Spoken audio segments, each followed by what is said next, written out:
If you're significantly overweight and wanting some advice on how to start your wellness journey, then you might want to subscribe to this series of talks between a personal trainer and an obese client. My name is Gary Lopez, and I've struggled with my weight my entire life. About 2 years ago is when I actually wanted to start getting more proactive about it. And, along that way, there's been a lot of ups and downs. Now, I met JP about 2 years ago at a consultation at a local gym. He has a formal education, did his undergraduate studies in sports science. In graduate school, he also studied that with an emphasis on exercise physiology.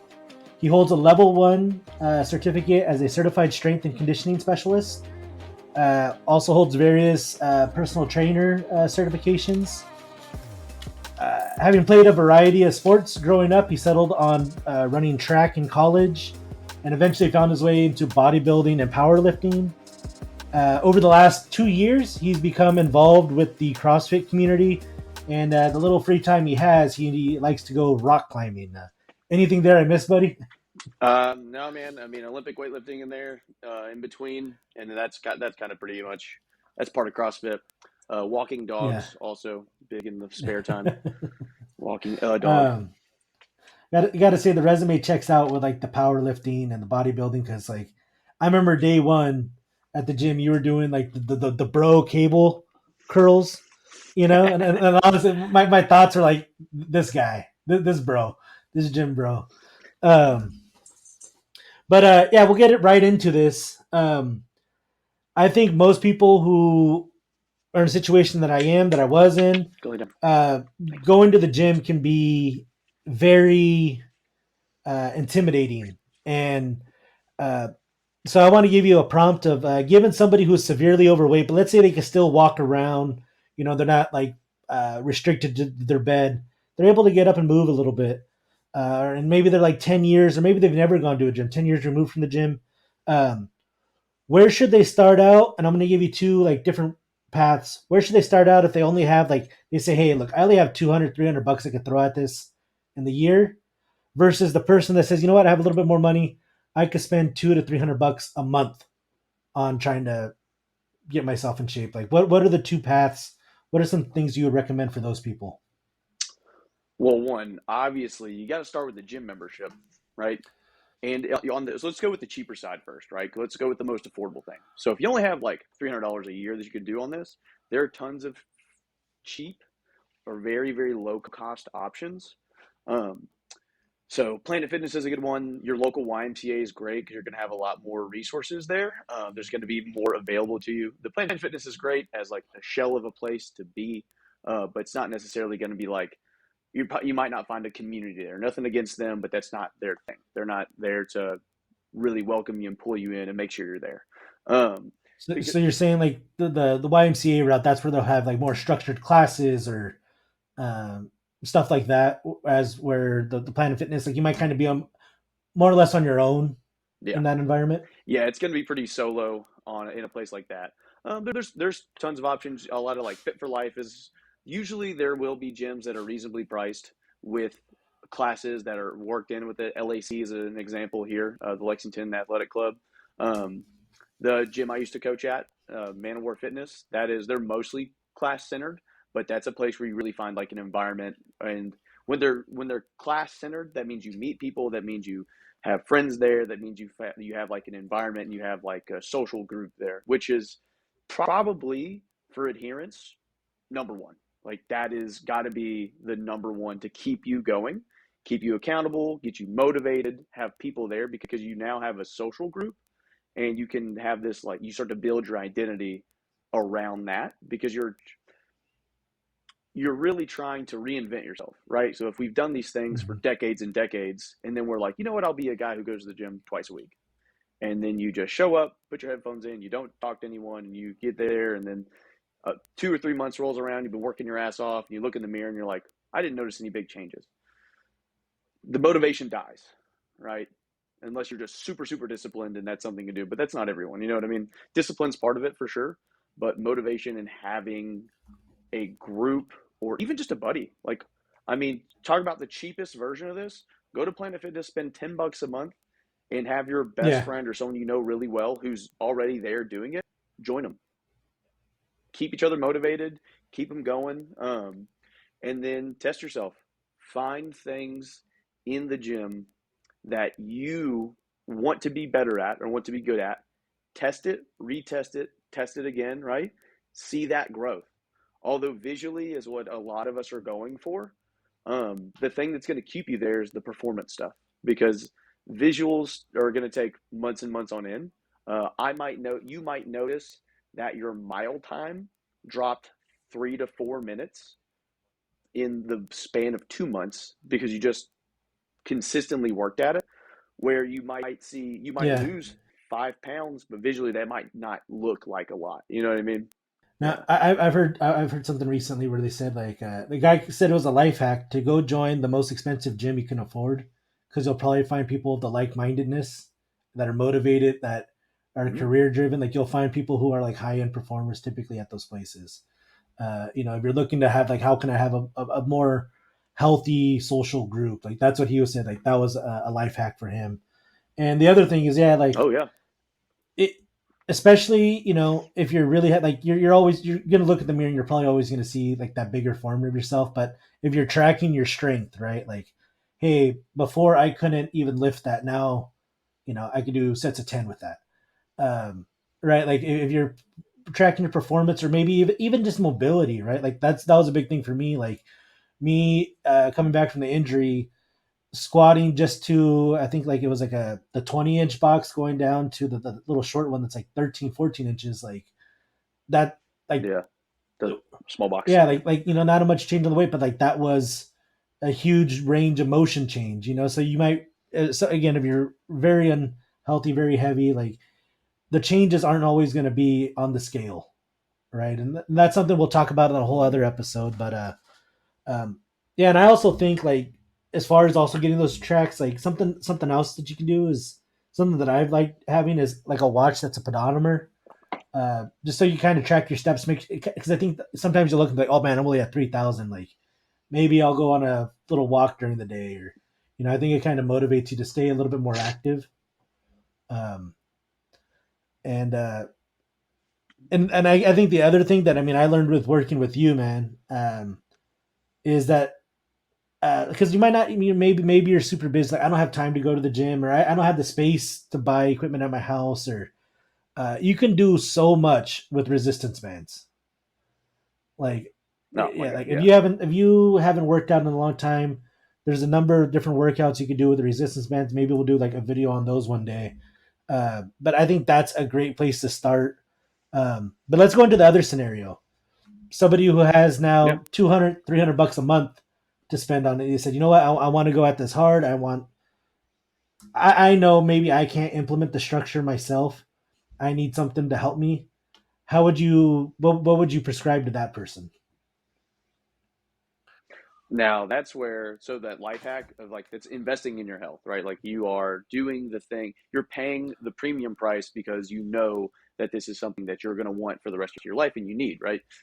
If you could save money on medications that lower your blood sugar, that lower your blood pressure, that help with your triglycerides, and you just invested that into like, you saw the benefit from exercise instead, and you saved all that money on on basically on your monthly medications, that evens out pretty good, Yeah. right? Now, obviously, it's not that fast for everyone, but if you start that way and you never get there, that's another big one. So if you're looking at a budget of like $200 to $300 a month, find a quality gym that one works for your schedule and has, so it depends on you, right? So if you're more shy and you kind of want to and you really need that one-on-one, or you want to develop that relationship with the coach, a personal trainer that you see once a week to start is a great idea. I mean, it's a great idea. And then finding like personal trainer that one you see once a week, so you work on form, you develop that relationship, you have that rapport, and you now have this like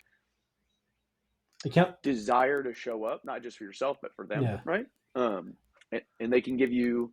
So what I would suggest is ask for a second day. Be like, okay, so we work out once a week, but obviously that's 1 hour of your week. That's less than half a percentage of hours of your week that you're doing that. You're not going to get a whole lot out of that. You'll get something. So asking for another 1 or 2 days outside of your training session to divide things up, or even do like 2 30-minute sessions in a day. 2 30-minute sessions really, one, you can focus on the big stuff and you get more time to learn, and then you're more days in the gym, right? And then they can give you homework for after, or like I was saying earlier, have them write you an extra 2 or 3 days of things that, one, you're comfortable with doing, you know how to do. The step counter, that's massive. The step counter is huge. That's something so quantifiable and that burns up calories through the day, that, and you don't have to, like, it's not a deliberate, like, oh, I have to drive to the gym, I got to put on my clothes, I got to pack my stuff, I'm going to get sweaty after. It's like, oh, it's 2 o'clock, I'm at 5,000 steps, I want to be at 10,000 steps by 4 o'clock. So, okay, for the next, every 15 to 20 or 30 minutes, I'm going to go just a lap around my building. I'm going to go walk outside while it's nice. I'm going to step on a treadmill. I'm just going to do some extra laps. I mean, if you got a staircase in your building while you're at work, take the stairs. Do like 2 or 3 flights of stairs. Tell me your heart rate's not up, and tell me you're not getting a pump in your, like, quads in your legs, right? It'll be worth it, and it's going to give you that extra little bit. And the thing that's the most significant in that is it's repeatable without serious soreness, or like, oh, I'm crushed after this, right? So if I told you had to go run a mile every day, only run a mile like once ever, right, or a couple times, you'd be like, okay, I can only really do this 2 or 3 times a week, maybe, and that's if I'm really pushing it. And if you hate that, then that's another thing too. It's like, do I like this? Like, if it's not something that you like or enjoy, it's going to be really hard to put yourself back to doing it. Um, yeah, and I think the biggest thing with the personal trainer, like, dude, working with you, it was the accountability, you know? It was, and also, like, here's the other, I mean, you typically have to pay up front for these things, and it's like, damn, if I decide to stay in bed, I just pissed away 50 Yeah, bucks. it's the investment in You know? yourself for sure. Yeah. So, and I think that's another thing, because, like, dude, like, for me, this is going to sound, people, I know there's going to be a particular subset of the audience that's going to recognize this. Like, it's about the value, like, dude, when I go to Taco Bell, it's not always what I want. It's what's the most I could get for my Yeah. $12, you know? Um, and so I think that's the thing. Like, if I paid for it, it's like, I want to get the most out of it, Um, and, again, I think, like I tell people, my hardest day of going to the gym was day one for that consultation. Dude, I sat in the car for about 10 minutes, and I had texted out the email to be like, oh, hey, sorry, something came up, I can't come in, you know, just because, like, the nerves got to me. And I think going there, meeting with the trainer, like, I think gyms are overall a very positive place. I think the whole negative aspect, it might get highlighted on social media, people recording somebody doing something stupid, Yeah. but that's such a small percentage of the community. To me, it's a wildly positive place to be. And yeah, that coach, I think, just to help you. And I think if you can afford a coach, even if it's for a month, one session for 4 weeks, um, getting that personal trainer for that, just to help you learn some different exercises. Like, and you might, like, because I think there might be people like me, like, dude, I played high school football, I wrestled, I know how to work out. But it's like, you probably learned a very small subset of, like, powerlifting or strength lifting, right? Like, Yeah. So when you're lifting for sport, you're lifting for a specific purpose outside of so things that you don't necessarily do in your sport, right? So, like, when I was writing a strength program for like uh, for my co-ed cheer team when I was at EKU, um, I didn't write we weren't doing curls and having them do a 12 incline, 12% incline for 3.4 miles an hour, right, for 20 minutes to warm up. Like, that was not what was happening. We were looking for power. I was looking for stability. I was looking for core strength, and then, like, overall conditioning, right? That's a very different thing. So, like, and then, God forbid, I would be surprised if your high school coach was a legitimate strength coach who knew how to write a program and knew how to do things very specifically and, like, train form and be deliberate with his time. That was not my experience, unfortunately. Small school in Kentucky, but we were just happy to be in the weight room. You know what I mean? I was glad I got the experience while I was there, even if it's not necessarily the most pristine or best version of that. You know what I mean? It was probably that one coach who got a copy of like Pump and Iron Dude, back we in the did day, P90X right? in Like, a shed without my soccer team. We did P90X for an hour and a half through the summer in a shed with no AC, no windows, nothing. There's like 36 of us in there just dying, watching some guy be like, oh, faster, faster. Just, I mean, it's mental toughness, maybe. I don't know. yeah.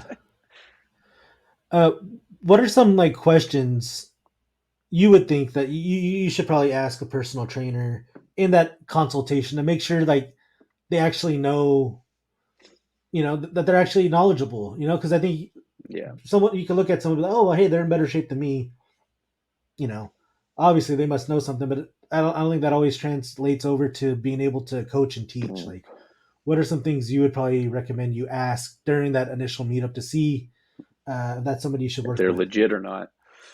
Oh, gosh. Um, Talk to one of their former clients. Like, hey, ask for a ask for referrals. recommendation. Like, hey, what other people have you worked with? How long they've been doing it? If they're pretty fresh, pretty new, that's a tough one.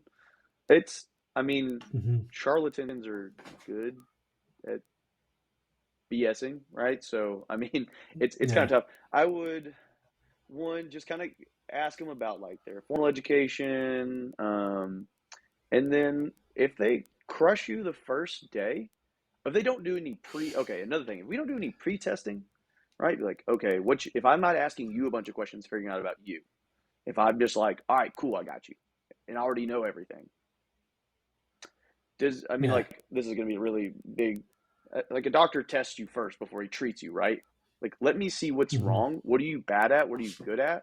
And then let me get an idea. So, like, it should be like them bringing tons of information and learning about you. That's one thing too. Is like you could be pretty fresh and not the best at it, but don't knock a new trainer. Mm-hmm. But effort and caring are effort and caring make a Yeah. lot up, man.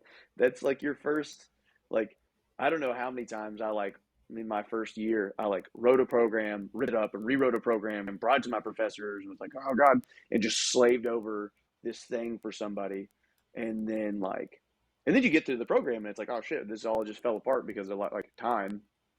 Time is tough, man, and Yeah. you're like working with someone for the first time, so it's a lot of like guess and check and figuring it out. But as long as that person gives a consistent effort, and is you're seeing benefit, and they're not killing you every time. It's kind of hard to navigate that. But for the most, I would ask about. So to recap, if they have references, right? What is their formal education and how that first session goes? Are they like looking for specific things, or are they just putting you through a workout? Like they just make you sweaty? Yeah. Like, okay, sometimes that's good, you know, but And it's okay to kind of treat it like that first date, and like, hey, there's no, if you don't feel there's not a good connection there, they're not the right fit, yeah, like approach the gym manager, be like, hey, is there somebody else I could yeah, try? Right, because it's a sizable investment you're making financially to hire a trainer, and so you want to make sure you have a good fit. Like, I know our first session, something that reminds me again, I'm gonna bring up that 14-inch or 13-inch box, like you brought that out. You're like, all right, man, I want you to do like one leg step ups on here. So put a leg on top, drive yourself up. And I was like, dude, like I need like a handrail, or like I don't feel like I have comfortable. the stability. And I could tell like that like immediately puts you in problem solving mode, because you're like, oh shit, like I wasn't anticipating that. Like you're like, all right, let me go get some 45s. I'm like, we'll just stack those and use those as like an improvised step at an Oh yeah, intermediate level. And for me, I think that showed like, okay, like as long as I, and this, because I think there's a big responsibility on the client too. I need to communicate my limitations. I need to give you the feedback so that you could drive forward. Because I tell people, like, when I work with the trainer, like my job was to get the workout done. Your job was to push me.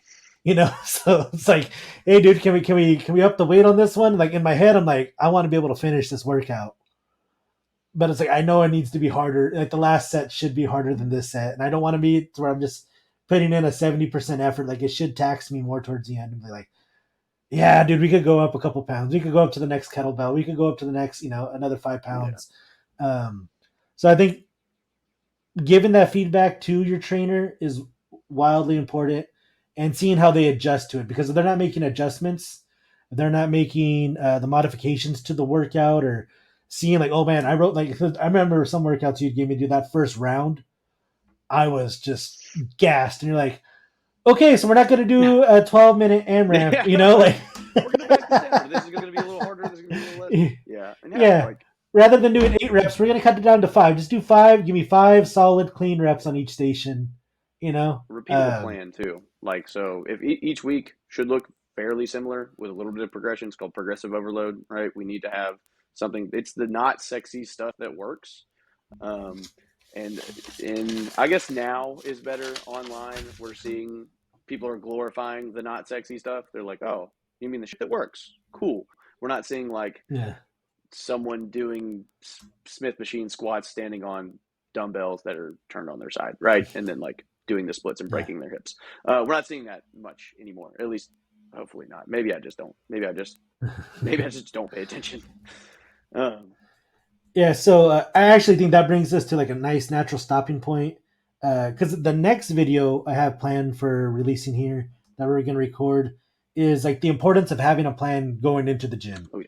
So Oh yeah. I think that that'd be a perfect point to build on. So if you enjoyed this episode and you want to see uh, and hear about the importance of having a plan and why you should structure it for, build from just a week to a month to, setting the goals out, that's going to be our next episode video. So appreciate if you hit like and subscribe.